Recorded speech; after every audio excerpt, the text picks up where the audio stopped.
Hey guys, welcome back to another episode of 2 Cents with me and Tori. If you are new, welcome. Thanks for joining us. In these videos, we just read some entries and give advice, along with spilling some tea, talking about social media drama, pop culture, all the things. Life drama. Yeah, and just giving like life updates on our life. But without further ado, let's spill the tea and give them our 2 cents, shall we? Let's do it.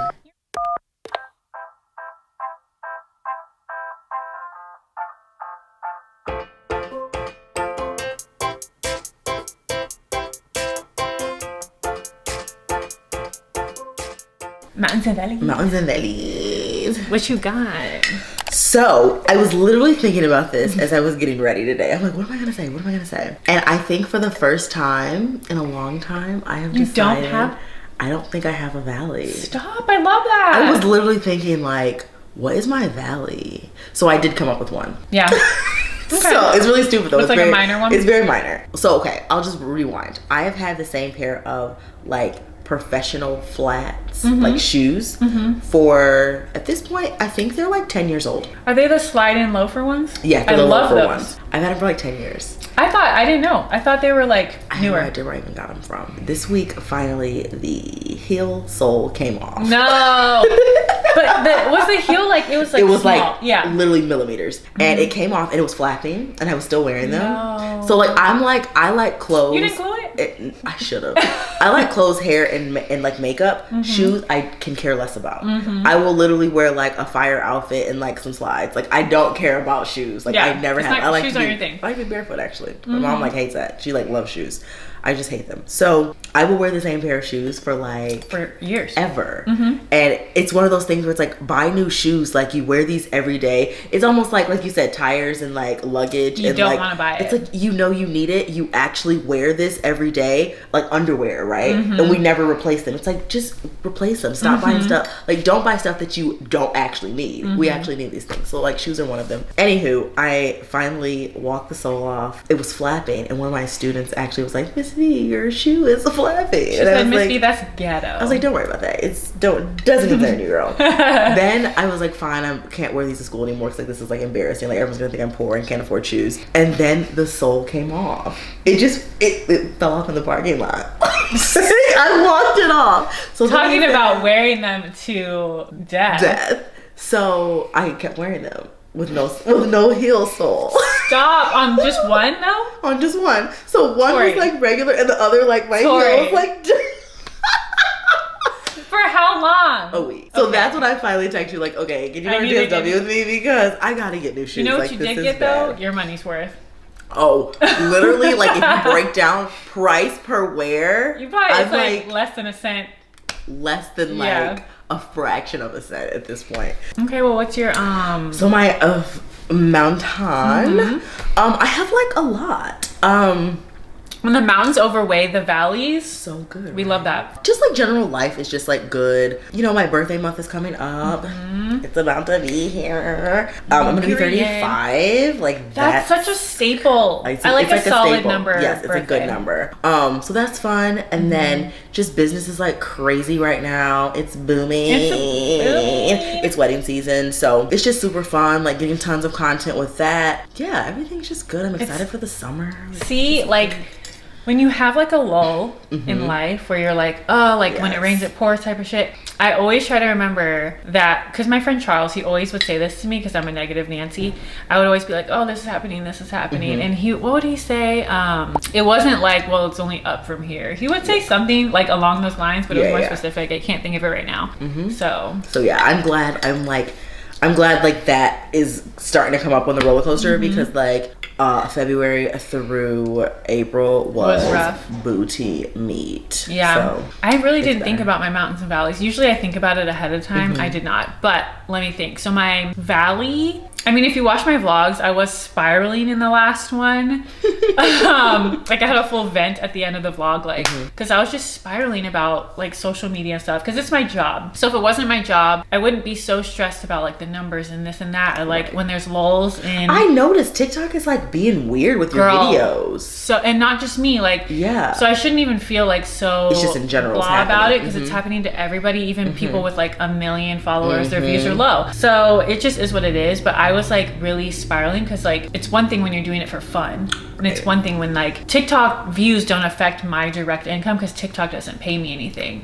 However, the numbers reflect on the brands, like reflect on like brands reaching out to me and how much they're willing to pay me based on the numbers and everything. So it's like I was stressed. So that was my most recent valley. I'm like less stressed about that now. I'm trying to just like think about the positive and know like when there's a down, it's gonna go up, so it's gonna be fine. So I don't really have a valley either. Like, right? My mountain, I have a few. Oh my gosh, we're like on that. We're always on the same page. I have a few. One would be my hair. Yeah, I love it so much. We went through hell and back to get here, but we're here. We made it. A couple of bleach baths, but of bleach baths. Honestly, that would have been my valley, but since we're on the other end, it's a mountain. I also just bought new luggage from Baze. Is it pronounced Baze? Baze? Probably. Why'd you have to name it something difficult? It could have been called like though. Shay. Like Shay luggage. That'd been cute. That'd be cute. Anyways, it's Shay Mitchell's brand of luggage, and it's a little pricey, and I've been looking at it for years, but I was like, I don't need a suitcase. I always look at the videos of her like me too, showing off all the features, and I'm always like, it's this is so nice. Cute. But like, I don't like to buy luggage. I have working suitcase, like there's no reason. But now, since I'm going to Japan and Korea, and we don't have a medium-sized suitcase for some reason, we only have a small travel size, and then we have a huge one, and I don't want to bring that much stuff, and it's more stuff I have to keep track of in a foreign country. Like I don't want to deal with it. So I got a medium-sized suitcase, and I got the carry-on backpack, and like I'm obsessed. So that's another mountain. I think that's it for my mountains. Good. But I'm just like in a good mood, and it's very day to day for me. So when when I'm in a good mood, it's like very fun. Ride that wave. Ride it as long as possible, because knowing me, for sure, tomorrow it's gonna be down. So like you never know. For sure. Yeah. Good. Yeah. Also love your blush. What is it? Is it Juvia's? Juvia's. That's the only one I use volume 4. I'm obsessed. And I'm so happy that they made like, so it's 2 pinks. It's like a darker pink and a lighter pink. And the lighter pink shows up on brown skin. Like, I think it'll show up on someone even a little deeper than me. And it's not ashy. Like, I love this that color pink. goes good with your undertone, because when we were at Sephora, you were like, the bright pink is good on me. This, like, it's kind of purpley pink, is good on you. So sometimes with that volume 4, I'll put the darker one in the back and the lighter one in the front. That's what I did. Yep. I'm obsessed. I love that. I underpainted today, and I used that Rare Beauty thing that we bought. I really like those. I really like it. They're really nice. It blends like a dream. Butter baby. Last like makeup thing I want to touch on. I don't know how I feel. At the Sephora sale, I got the one size mattifying spray. Okay, I'm so glad I told you to get the small one. Yes. Because you were about to get the big one. Well, the reason why I don't know how I feel is not because of like how it performs or whatever. Okay. What's weird to me is when I put it on. Does it burn your face? No. It burns. I've been looking for that because you told me. Because you told me it burns your face. You have more sensitive skin than me though. I kind of do, yeah. Yeah. I can't tell that it's like I'm putting it on. Like I'm spraying it and I hear it because it's like a little can. Yeah. And then when I'm done, because I'm used to like the sprays, when you're done, you're wet. You're wet, yeah. When I do this one, I look in the mirror and I'm like, is it on? Yeah. Like, and then when you spray it, your eyes are closed. So I'm like, did I not spray my face and it's not on? Or I did spray my face and it is on, you just can't see it. Did you shake it first? Yeah, I'd be shaking it. Okay, because I just had to shake it. It's like kind of cold. Yeah. But you still, it's not like wet though. Right. So like when I'm done, I'm like, I hope it's on. Like, it doesn't even feel like a mist. It feels like a puff. I almost air. wish it was a gush gush. A gush gush than a spray, because at least with a gush gush, it'll like, with the spray, I'm like, what's happening? I mean, I just feel like we're gonna be entitled to like a settlement because we are literally putting aerosols on our face. Like we're back to the aerosol era. Like literally every time I do it. So like this is the funny thing. All the really, really good mattifying like makeup will not move sprays. It's one by him, it's one by Krylon, and it's one by Makeup Revolution. They're all that same aerosol container. And even the Morphe one, that one's not really like mattifying like that, the continuous mist, but they're all aerosol. So I think it's so funny because remember, like, what about matte? Is that one? No, not aerosol. It's a Gush. Okay. So those are like the ones that like make your makeup like stay. And I just know like we're not supposed to use aerosols. Like, I know. We've been told this with hairspray. So let alone our face. So it's just like, it's so funny that like no one cares anymore. Now that you made me think about that, I think when I'm done with my mini size one size, because I'm not going to waste her, I'll use it. After the most non-budging one I've ever come across, aside from, what was the Urban Decay one that everyone loved for All-Nighter? I might have used that for a second. That's a Gush. But the other one that's like, bitch, this shit is like not budging. That's a Gush. Is that black Scandinavia or is it the Scandinavia. You got that one, didn't you? No, I was deciding between the One Size Me and that one, but I wanted to try the One Size Me because that one stays. I'm gonna get that one because it's a Gush, and they have a little size too, so you can try it. Yeah, I like that one. Is that at Sephora? It's so sometimes they will have it online, but those are usually at like makeup artists like stores, like Camera Ready or something. Okay, I'll have to order like Nanny's. Yeah, you just order it. It's on Amazon. I'm away. I still have to use up some stuff. I'm turning a new leaf, bitch. I'm not hoarding stuff anymore. Good. I'm using stuff up before I buy new stuff. I agree. I finally kind of got my face. And like I'll buy stuff for my kids. It's like we spent years trying to get our face. That's what it is. Yeah, I got the same stuff for myself. I just leave. So yeah. Okay. Period. As far as like life tea, celeb tea. You want life tea or? Well, like life meaning like in the world. Life tea. Okay. The only thing I can really think of is a little bit of Vanderpump. I did finish the episode. I wanted to make sure that I finished the episode before I came over. This episode had so many Easter eggs. Yes! That's a great way to describe it. This is really funny. Why I even say I cannot even take credit for taking Easter eggs. Trent is like a big movie buff. And like he watches like movie breakdowns of like what was in the movies. Like he loves it. And they call that Easter eggs. And they call Easter eggs. Love that. Yeah. So it's like stuff that's like almost like foreshadowing, or like something that you're supposed to see because you know what happens in the end, but like if you watched it, those are the movies where you watch it a second time to notice the Easter eggs. So the first time you're just trying to like grasp everything, and then you watch. To me, that was like Inception. Yes. And there was another big movie that you were like, you need to watch it a second time. Watch it again. Because now that you watched it and saw the plot, you have to like peep the stuff happening. It's a few like that. Especially those like whodunits. What's that one with Will where they were like stealing stuff? Oh yeah. You gotta kind of watch what's it. Her name, like Margot Robbie. Yeah. You gotta kind of watch it like, okay, how did that happen? So yes. So Easter egg. First off, when Tom and Tom, they were like talking to each other about like, I feel like, well, the egg thing, first, that was the first time we actually heard Sandoval say that him and Ariana were not getting along. Nobody knew. But like, side note, narcissists do this. When they start doing some shit like that, they start blaming, they start painting this narrative so that if it comes out, they don't look like the bad guy. That's what he's doing. Like, they were fine. I don't believe for a second that they're having all these issues. I believe they're probably having some issues, like any normal relationship, especially relationship of a decade. Right. But he's purposefully painting the picture vocally to people. For sure. That, like, she belittles me. She treats me bad. She thinks I'm annoying. But I wonder why is the show highlighting this? Like, I get why, because we're going to talk about it in the reunion, but why did they... remember when he said that, they went back to that clip when they were at the house, and she was, like, on a rampage. Like, it was like, they do, like, kind of black and white fuzzy. Yeah. And she's walking through, and she's, like, spewing something at Tom.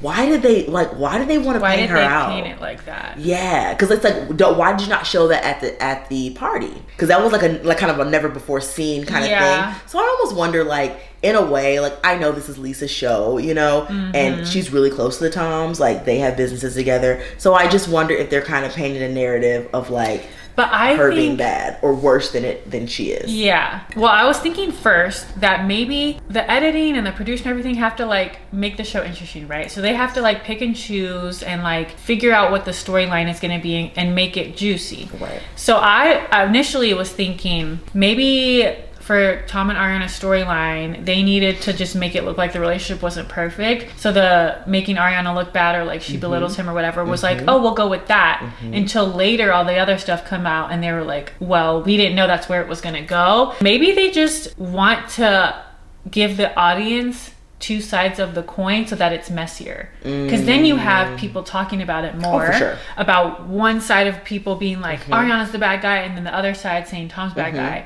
and that just creates more buzz for sure. So instead of just picking like, oh, let's make him look like the bad guy or her, like let's just make him, let's just let the viewers choose. Let's let them choose, and I just don't buy Tom's whole like, oh, Ariana's mean or Ariana belittles me or whatever. How Ariana's personality is, how she's like, she's not like a super girly flirty like she's not Raquel and she's not Sheena, who's like, oh my god, her personality has been consistent since she got on the show. She's a little bit more dry, you know, she doesn't take bullshit, whatever. She's been like that the whole time. He's known her personality for a decade. So for him to all of a sudden be like, oh, she talks to me this way, or she like doesn't, that's not who she is. Like, if you wanted a peppy whatever, she's never been that. So for you to say that now is weird and it's calculated. If he wasn't happy, say that. It's like, don't you, like, I just feel like in those situations, you cannot do something like cheat and then start pulling out, well, this is why I did it because I wasn't da-da-da-da. You can literally tell someone, I am not happy. I cannot be in this relationship anymore. And after that, do your thing. And if only one party is aware of the unhappiness, it's not. Then there. It wasn't like our relationship was in a spot. No, because one person, Ariana, didn't. She thought their relationship was fine. So. No, it's not working for him. That's like trying to like give justification for a crime after you do it. It's like, no, it doesn't work like that. Exactly. No. So yeah, I think there were so many points. So many. Oh, them at the Abbey together. So that happened, and then all the weird like Tom and Raquel things that happened in the last couple episodes where like they're looking at each other too much, or he's really giddy when the fuck she's around, like he's all giddy. When the producers asked Tom about Raquel spending the night and if any, he was like, nothing happened. He was grinning from fucking ear. Did you see him? Yes. I was like, and he couldn't get his words out. He was like, I know, like we never even know, like he couldn't even finish a sentence. Oh my god. I still maintain that Schwartz and that whole like kissing stuff was to cover for him. They were trying to throw him off of the set. I know it. And then like even like when they were at eating the little bagels and he was like, I just feel like she likes somebody else, man. Like he's like, trying to make her the bad guy when you're the one that likes somebody else. Yes. Did you see the trailer for next episode? I was like kind of on my phone, so tell me. Bitch. What happened? Lisa's Ken. Comes into the mix. Like Katie's at Lisa's house. Okay. Like they're setting up something or trying sandwiches for the shop or whatever. And Ken comes in and tells Lisa, so Raquel spent the night at Tom? In front of Katie. Katie's making a sandwich. She looks up like, she's literally looking at Ken like, wait, what? And Lisa was like, no, because I think, so Lisa had found out because Raquel, this was all in like a teaser. Got it. So the next episode, Raquel shows up to work late. And she's like, I'm so sorry I'm late. I got really drunk last night. I was out. And Lisa was like, why'd you get really drunk? Like, where were you? Like, who were you with? And she was like, I was in the jacuzzi with Tom and Tom at Tom Sandoval's house. And Lisa was like, I'm sorry, you slept at Sandoval's house? Like, why? Like, Lisa's like questioning her. And then Raquel's like, because it was just easier for me to crash on the couch and go home because like I was drinking, blah, blah, blah. Lisa leaves the room, like that very same scene, and FaceTimes Tom Sandoval. And it was like, what the fuck? You had Raquel spend the night at your house and Tom's in the car with other Tom. And he's like, oh yeah, like it wasn't a big deal. Like we just, not saying shit, talking around, saying nothing happened. It was nothing, Yes, that happens, and then it cuts to the scene where Ken is like talking to Lisa about it, but in front of Katie. So Katie's like, what the fuck? So then it probably gets back to Lala because Katie and Lala are like besties. Of course. So it cuts to a scene of Lala hanging out with James. And Lala is just like, flat out, she goes, I think Tom Sandoval is hooking up with Raquel. And that's where the ice breaks. Next episode is where all the shit hits the fan. Lala's a smart fucking cookie. People hate her, but she knows what the she's been around the block. Like, she knows what the fuck's up. She said, because the way that Tom Sandoval talks about Raquel and is all smiley and giddy, the last time he talked about a bitch like that was when he started talking to Ariana while he was with Kristen. Facts. I mean, is this a get 'em how you lose 'em situation? Yeah. I mean, we like Ariana. We like Ariana, but you like do lose Kristen. him. Yes, but that doesn't make it right. And now in real life, Raquel's in a mental health facility, and Tom's doing all these TMZ street interviews. They're like, Tom. Yeah, they're like, Tom, where's Raquel? Have you talked to Raquel? And he's like, guys, she's in a mental health facility. No family, no friends, no visitors. Like, that's all I can say. That's all I can say. That's what he keeps saying. And I'm like, in different TMZ, like different spots. Oh my god. And I'm like, Tom, just say no comment and shut the fuck up. Okay, well, that's all the tea we have. I feel like that was a good girl chat. That's the end of the show. I'm just kidding. And goodbye. Yeah, let's go ahead and get into the tea. Should I read one this episode? Should we switch off? We've been building up to this. So yes, I think you can do one. You do one, I do two. So then, you know. Okay, then you start and then I'll do one and then you one. Cool. This one is called Do I Have the Ick? First of all, love watching you both. You're a great duo. Oh, thanks. Gee, thanks. The universe brought us together. Literally. I've had my fair share of unhealthy relationships in my past, and I'm finally in my first healthy relationship. Tell me about it.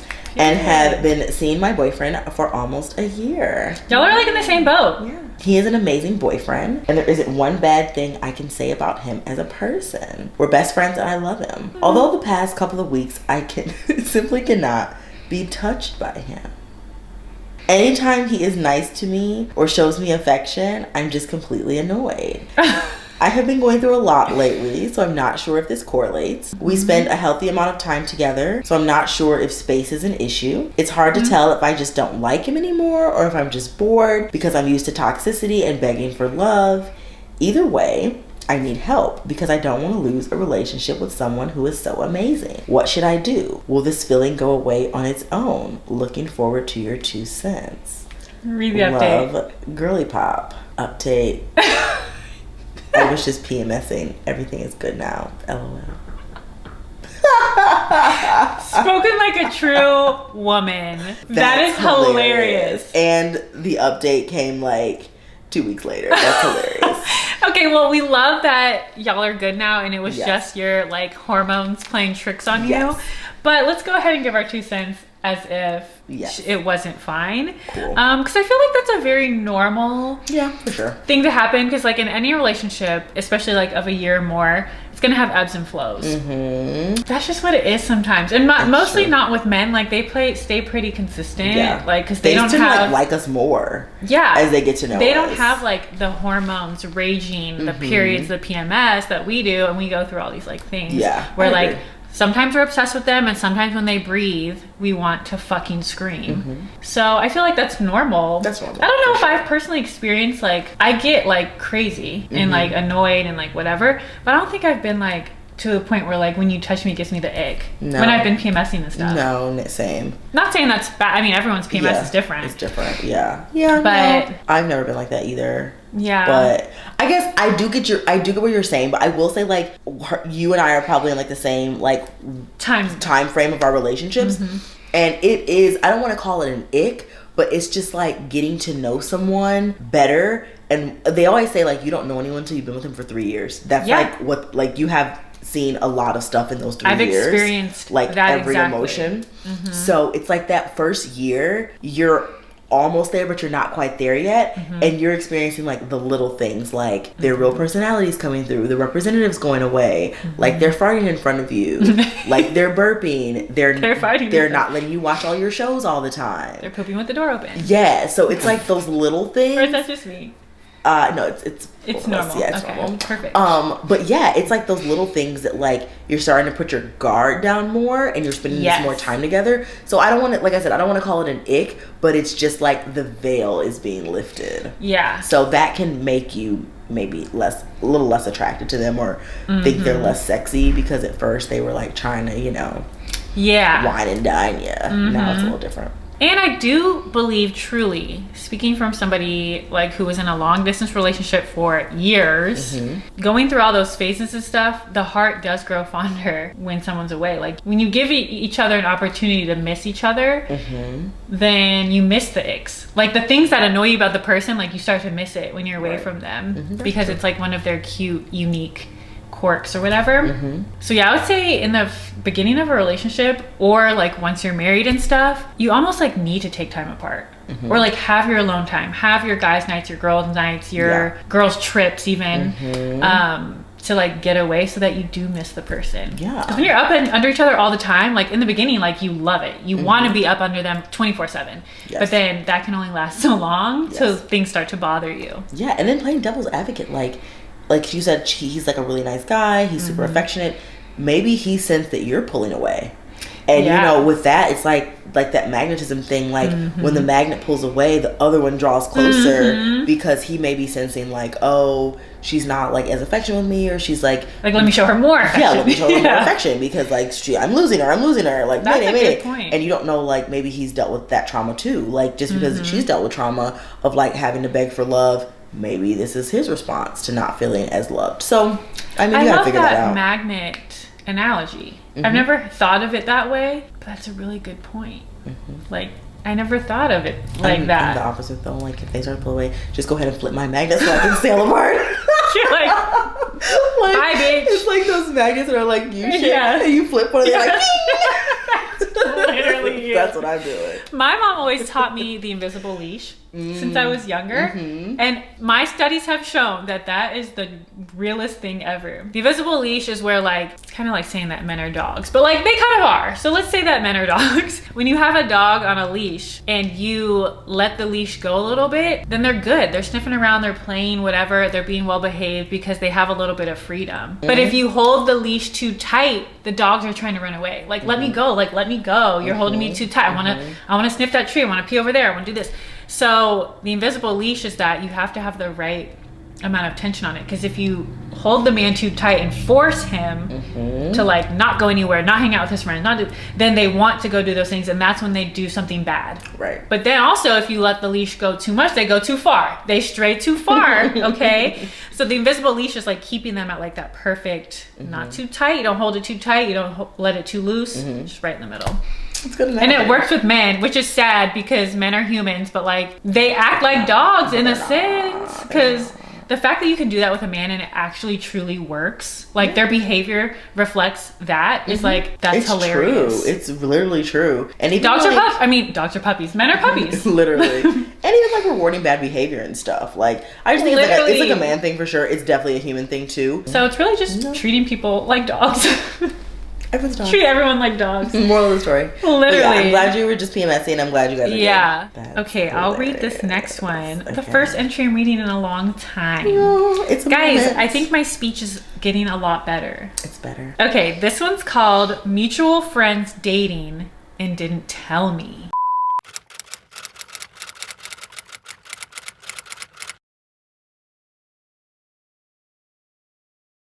All right, let's do it.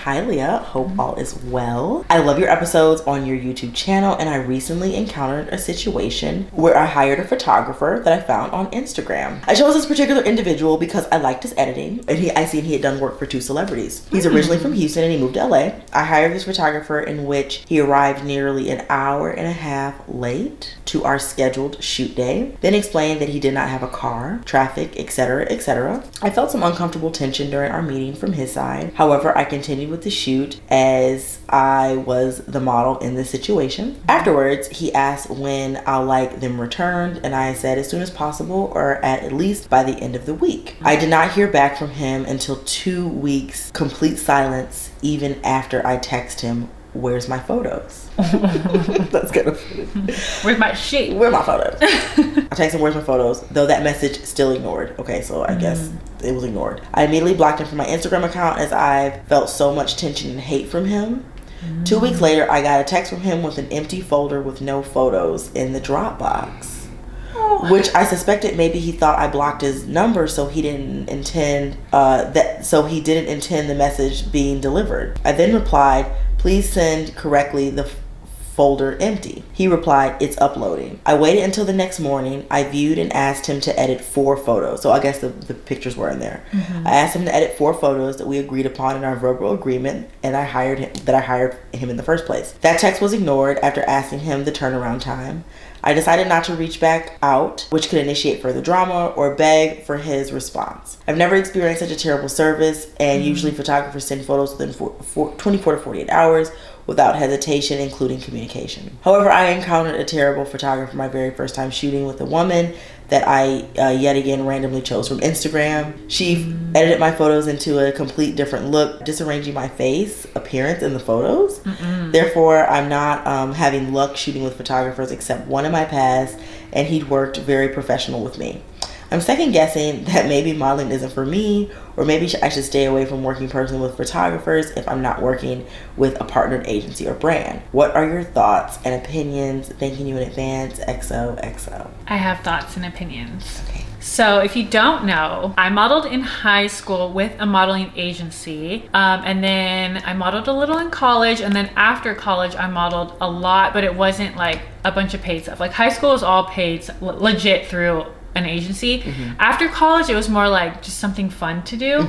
But I did a lot of modeling, runway shows in Dallas. You know, Dallas has like a very big like fashion, like a black fashion young scene. Yes. So I was like in that scene. I did fashion shows, I did shoots, and it was, none of it was paid. It was like for fun and for like Instagram and stuff. For like my Instagram and then the photographer's Instagram. So I have a little bit of experience on both ends, like doing it kind of to build up your portfolio or whatever, and then doing it on the professional side. So my advice is a few things. So one, he's completely unprofessional. Like what? And if you paid him, I wouldn't let it go. On one hand, I don't encourage this, but on the other hand, sometimes social media is so helpful nowadays in instances like this where you like scammers don't get away with scamming. Right. Like I don't condone getting online and like trying to ruin someone's business. However, this is a way to get, it happens all the time on TikTok now. If someone scams you, you can get online, drop their ad and say like, this person played me, this is what happened, this was the situation, I have receipts and proof, he never gave me my photos, I paid him this much. And like, honestly, like sometimes the person gets what they need out of it. They get the product or they get their money back. So it's like, that's one way to go about it. Depending on how much you paid, like I'm getting my photos or I'm getting my money back. Right. Period. Like I don't care. And I know it's hard when you don't know the person and the only way of communication is via phone, where like they can just straight up ignore you. And that's why I mentioned social media. But I would try to get your money back, or at least the photos. He owes you that much. As far as, I wouldn't say because of this modeling's not for you. This is just an unfortunate situation. But I will say there are ways to avoid this type of situation. One, you have to do extensive research. Like for instance, with your first photographer, and you said she completely changed your face and the editing and everything. When I was working with, if a photographer reached out to me to work or to shoot or whatever, or if I found a photographer that I liked their work, or I had a vision and I wanted somebody to shoot it, and I was researching photographers, I researched so in depth, like, and I do this with everything. If I'm looking for a hair person, if I'm looking for a nail person, I'm so extensive about it because I'm so picky. And same with photographers, I would look at their editing style. If I automatically don't like your editing style, like it's too bright for me, it's too dark for me, it's too moody, it's not the vibe I'm looking for, don't book them just because they have a professional camera and can take the photo and you're thinking, oh, I can tell them to edit it this way instead. Their style is their style. So you have to make sure that you like their style of editing, and also that their work is consistent. So if you have a photographer and like you see this one picture and you're like, that's what I'm looking for, that lighting, that style, that vibe, like that's it, but then all their photos look like something else, don't book them. Because just because they were able to capture the type of photo that you are looking for, that might have just been like luck of the draw. Like if their work is not consistent, their editing's not consistent, their posting's not even consistent, I wouldn't book them. Any professional social media site, if their last post was from 2022 and it's April of 2023, I'm like, they're not consistent. Like, I don't know if this is their full-time job. I don't know if they take this seriously because they haven't posted about it in 6 months. But before that, they posted every day. Like it's all of this plays a part in like how they run their business, how professional they are, how reliable they are, all of these things, right? So I would do extensive research, even to the point where if you're trying to be a model in a certain area, I think you're in LA, it sounds like, I would get to know other models. Go to fashion events, go to photo shoots. Maybe if you do a group shoot with people, like make contacts with those models, because then